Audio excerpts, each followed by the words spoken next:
الشیطان الرجیم بسم اللہ الرحمن الرحیم۔ اس وقت ایک بہت ہی اہم ترین تاریخی دستاویز جو جامعہ اسلامیہ کوڑا خٹک کے تاریخ کے حوالے سے ایک اہم ترین حیثیت رکھتا ہے اس وقت،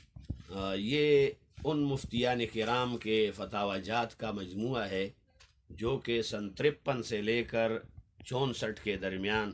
یہ فتاوی جو ہے وہ جامعہ اسلامیہ سے صادر کیے گئے۔ اس زمانے میں حضرت مولانا بادشاہ گل صاحب رحمۃ اللہ علیہ کے اہتمام میں جامعہ اسلامیہ میں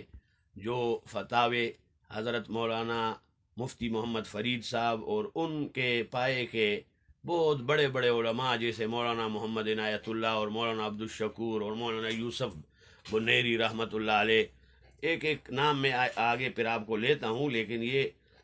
دو تین نام میں نے اس لیے لے لیے کہ یہ اس وثیقے یا اس دستاویز یا اس رجسٹر کی اہمیت جو ہے وہ آپ کے سامنے ظاہر ہو جائے۔ تو ان اکابر علماء نے اس دور میں جو مختلف لوگوں کی طرف سے سوال و جواب استفتاءات دارالافتاء کو آتے تھے تو ان کے جوابات دیے گئے۔ وہ جوابات اس زمانے میں تو فوٹو اسٹیٹ وغیرہ کا دور نہیں تھا، وہ قلم سے اس فتوے کو لکھا جاتا تھا اور سائل کو بھی جواب جو ہے دستی ایک کاغذ پر لکھ کر دے دیا جاتا۔ تو یہ وہ رجسٹر ہے۔ اسی طرح کے رجسٹر یہ دارالعلوم دیوبند کے بھی ہے، حضرت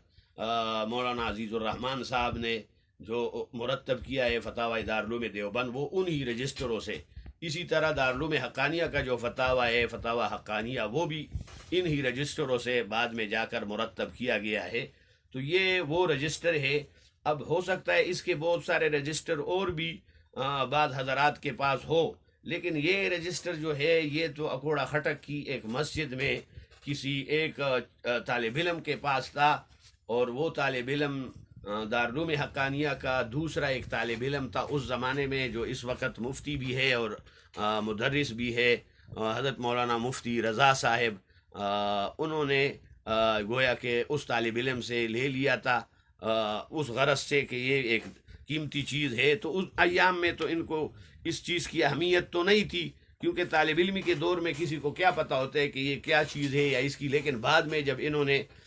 جامعہ اسلامیہ کی عظمت کا ادراک کیا، جامعہ اسلامیہ کے خدمات کے حوالے سے ان کو پتہ چلا۔ پھر اسی طرح مولانا مقصد علی شاہ بادشاہ جو دارالعلوم حقانیہ کا ایک فاضل ہے اور حضرت مولانا سید بادشاہ گل صاحب رحمۃ اللہ علیہ کے پوتے ہیں، جب انہوں نے کام شروع کیا تاریخی حوالے سے جامعہ اسلامیہ کے متعلق، حضرت مولانا سید مہربان علی شاہ بادشاہ بخاری رحمۃ اللہ علیہ اور ان کے فرزند ارجمن جو جامعہ اسلامیہ کے محتمم تھے مولانا بادشاہ گل صاحب، اسی طرح ان کے اپنے جو دادا تھے ان کے حوالے سے، تو یہ چیزیں جب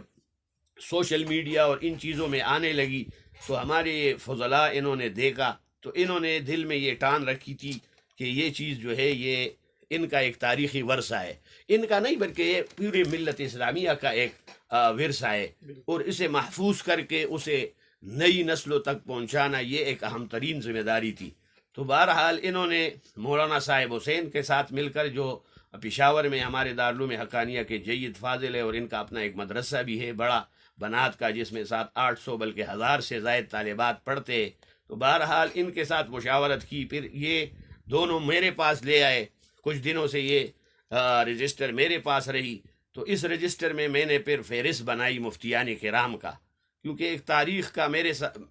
ایک لگن ہے میرا بھی تاریخ کے حوالے سے، تو میں نے صرف وہ ایک فہرست اجمالی بنائی مفتیان کرام کا۔ اب اس کی ایک تفصیلی فہرست ہونی چاہیے کہ اس میں کیا کیا مسائل ہے، تو یہ فہرست ہے مفتیان کرام حضرات رحمہم اللہ کا۔ یہ ہم اب ان کو سپرد کر رہے ہیں، اور اللہ تعالیٰ کرے کہ اس پہ یہ کام کرے اور اس کو جو ہے محفوظ کر کے آنے والی نسلوں تک پہنچائے، کیونکہ یہ ان کے اکابرین کا ورثہ ہے اور یہ ان کے ہاتھوں سے قوم تک پہنچنا چاہیے۔ تو اس میں ایک پہلا نام ہے حضرت مولانا محمد امیر خان حقانی، یہ ادمزئی یہاں پہ ایک گاؤں ہے، گزشتہ زمانے میں اس کو ڈنگرزئی کہتے تھے، لیکن بہرحال یہ دارالعلوم حقانیہ کے فاضل تھے اور انہوں نے فتوے دیے ہیں، اور فتوے میں نیچے انہوں نے محرر و مدرس جامعہ اسلامیہ لکھا۔ اسی طرح دوسرا نام ہے حضرت مولانا قاضی امان اللہ، یہ بھی بہت بڑے مدرس تھے اور مفتی تھے جامعہ اسلامیہ میں۔ تیسرا نام ہے حضرت مولانا قاضی حافظ حبیب الرحمن، یہ دارالعلوم دیوبند کے فاضل تھے،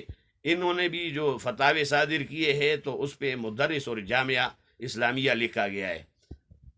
چوتھا جو ہے حضرت مولانا عنایت اللہ توربی، یہ بہت بڑے انسان تھے اور بڑے عظمت والے، اور دارالعلوم حقانیہ کے ساتھ بھی ان کا بڑا ربط ہے، ان کے فرزندان بھی ابھی حیات ہے، تو وہ مدرس بھی تھے اور ناظم تعلیمات بھی تھے، اور شاید انہوں نے پھر فتوے بھی صادر کیے تو ان کے نام سے یہ جاری ہوئے۔ دوسرا ہے حضرت مولانا عبدالشکور، یہ ہمارے خیال میں بہبودی والے چھچ کے رہنے والے، ان کے نام کے ساتھ نیچے بھی لکھا ہے مفتی جامعہ اسلامیہ۔ حضرت مولانا عبید الرحمن، یہ غالباً حضرت مولانا عبد الرحمن کامل پوری رحمۃ اللہ علیہ کے فرزند ہے، ان کے نام کے ساتھ لکھا ہے محرر فتاوی۔ اس کے بعد